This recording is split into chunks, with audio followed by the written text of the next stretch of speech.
Hey everyone from North London's Wembley here, your resident Tottenham fan fueled by hope and far too much coffee. Champions League time again, and today we've got the playoff first leg predictions, and Tottenham has somehow made it to the round of 16, so we're not predicting Tottenham to stay in the Champions League. We got eight ties, high stakes, and some seriously tricky calls. I'll run through each matchup with fresh form, results and context from the league phase, then I'll reveal your community predictions at the end so we can see where you lot are back in the upsets. Match order follows the official schedule so you can watch along on the night. Let's roll. Opening in Istanbul, hostile, loud and always unpredictable. Here's the deal. Galatasaray reached the playoff round but finished 20th in the league phase, snapshot with 10 points and a -2 goal difference. And they've struggled to consistently create high quality chances, ending with 9 points in 8 matches. That's scraping by and it shows in their overall balance. Their most recent league phase hit out a 2-0 loss at Man City on January the 28th. City kept them at arm's length and Gala didn't generate much threat at all, and that's a useful benchmark when projecting how they'll handle an elite structurally sound side like Juve. Juventus on the other hand posted 13 points with only one defeat in the league phase. It's not fireworks but very Juve, compact, risk managed and hard to break as well. Their 0-0 at Monaco in late January is peak Allegri ball energy. Take the string out of the game, control space, don't give transitions. That travels really well in Europe. Tactical picture is expect Juve to sit in a mid-block, screen the half spaces and bank on transitional moments as well. Gala's set-piece threat is their route, but open play chance quality is lagged. Michael, I'm sticking with your pick, 2-1 Juventus. Away goals don't count, obviously, but the away result does wonders, and Juve are built for this kind of first leg, so I'm going with a Juve win. Lisbon, under the lights, always special, but this matchup is rough for Benfica given recent evidence. Benfica were 24th on the league phase ledger with 9 points, last team into this round. And the Sting, their final league phase game was a 4-2 win at Real Madrid, the same opponent they now face in a knockout tie. Momentum and matchup edge to Madrid right there, as well as Benfica, with their goalkeeper scoring the goal to get them through to this. Real Madrid just missed out on the top 8 as well, finishing 9th with 15 points and looked downright ruthless in January. 6-1 versus Monaco on the 20th of January, then 4-2 loss away at Benfica on the 28th. That's 10 goals across 2 statement performances. Even by Madrid standards, that's serious end product heading into the knockouts. Tactical picture is Benfica will try to impose early pressure and wide overloads, but Madrid's ability to break lines and then break away is the separator. The transitions are terrifying.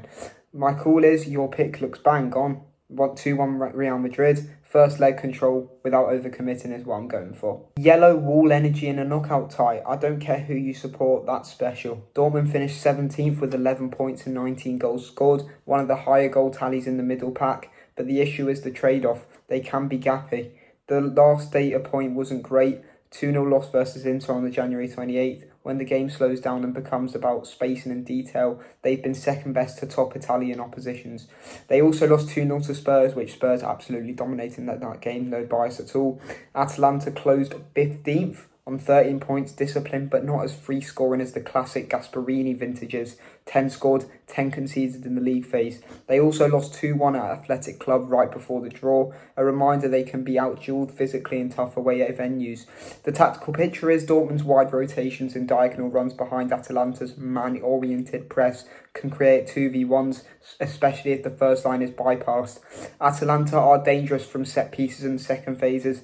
DFB still required. My call is 2-1 Dortmund. Home crowd swings the fine margins for me. Principality derby with a Parisian twist. Monaco were 21st post-league phase with 10 points and a -6 goal difference. Crucially, just 8 goals scored in 8 matches. Among the weakest attacks that have qualified. They did grind a 0-0 draw versus Juventus in late January, but chance creation has been a season-long headache for them.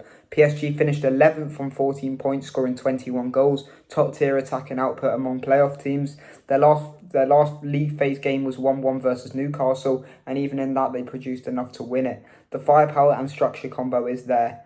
The tactical picture is I expect PSG to control territory, use underlapping fullback runs to pin Monaco's backline and look for the extra pass in zone 14. Monaco need transitions and PSG mistakes, otherwise it's a long night for them. So my call is 2-0 PSG. which is matching your pick. Trip to Baku for Newcastle, deceptively tough away assignment. Qarabag landed 22nd with 10 points but a -8 goal difference, shipping 21 goals in 8 matches. The defensive numbers are a red flag when the pace and physicality ramps up. Exhibit A is late January, Liverpool 6, Qarabag 0. The press and final third rotations overwhelmed them. Newcastle were 12th with 14 points and a stellar +10 goal difference. That's elite among their peers. And they just went to Paris and drew 1-1 at PSG, which is a massive data point for handling big European atmospheres.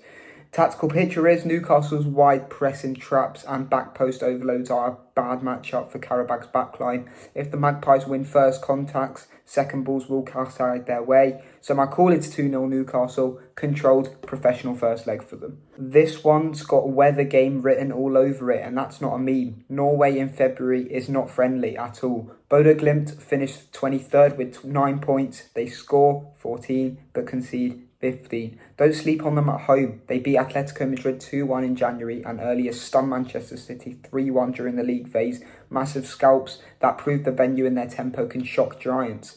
Inter ended 10th on 15 points with just 7 conceded. That's one of the standout defensive records of anyone in this round, and they handled Dortmund 2-0 win away last time out. That's balanced. Well, they are balanced and pragmatic. The tactical picture is Inter will try to quiet the game, crowd the half spaces and force Bodø into low percentage crosses. The Italian control versus Norwegian chaos dynamic is the whole tie. So my call is 2-1 Inter, but it will not be pretty at all. Jan Breidel Stadion is never comfy for visitors. Club Brugge placed 19th with 10 points. They've conceded 15, but they've scored 15 but conceded 17. It's feast or famine defending. The high note, a 3-0 win over Marseille in their last league phase match. That's momentum and confidence. And Atletico finished 14th on 13 points and a narrow +2 goal difference, but they closed with a shock 2-1 loss at home to Bodø Glimt. That's a wake-up call for Simeone's men about transitions and second balls. The tactical picture is expect Atleti to retighten, compact 4-4-2 or 5-3-2 off the ball, hitting direct channels to escape Bruges' pressure. Set pieces will be huge for both ways. So my call is 2-1 Atletico Madrid. Your pick sticks, but Bruges will have their moments. And the final tie of the first leg slate is Parias under the lights. Olympiacos finished 18th with 11 points and a -4 goal difference, but don't underestimate the trend line. They won 2-1 at Ajax on January the 28th, a proper European away scalp with intensity and set piece bite. Leverkusen closed 16th on 12 points and a -1 goal difference. Though they ended with the phase with a 3-0 win over Villarreal, a reminder of their ceiling when the final ball lands. Consistency remains the question though. The tactical picture is this feels like dueling game states. Like Leverkusen want speed and fluidity, Olympiacos want restarts, duels and a rope-a-dope moments. First goal massively dictates tempo. So with my call, I'm with you. I'm going for a 1-1 draw. All right, the moment you've been waiting for, your votes from the community tab. Some bold takes in here. Galatasaray 100%, Real Madrid 100%, Dortmund 89%, Atalanta 11%, Monaco 25%, PSG 75%, Qarabag 25%, Newcastle 75%, Bodø Glimt 64% into 36%, Club Brugge 64%, Atletico 29%. With draw 7% as well. Olympiacos 20%, draw 60%, Leverkusen 20%. And that's the slate of my playoff first leg predictions for the UEFA Champions League. Let me know your locks, your upsets, and which tie you think gets flipped in the second leg. If you enjoyed this breakdown, hit like, subscribe, and tell me which angle you want next time. Full tactical boards, player from deep dives, or live watch-along notes. And as always, come on you Spurs, I'll see you right after the legs for my Europa League first leg predictions. So whatever the draw will be next week for the legs, hopefully Spurs can get someone not too tricky so we could get into them quarterfinals of the Champions League. See you later.